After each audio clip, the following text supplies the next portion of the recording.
Well, hey there, friends. You ever wonder why your body freaks out when there's a whole lot of nothing wrong?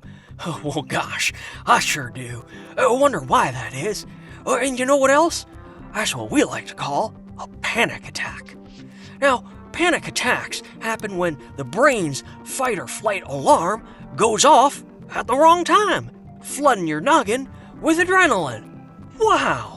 Well, it's basically an ancient survival system designed for tigers, not job interviews. Panic attacks are your brain protecting you, a little too enthusiastically, if I might add. The more you know. Oh, and you know what else? Be sure to like and subscribe for more wonder-worthy facts every day.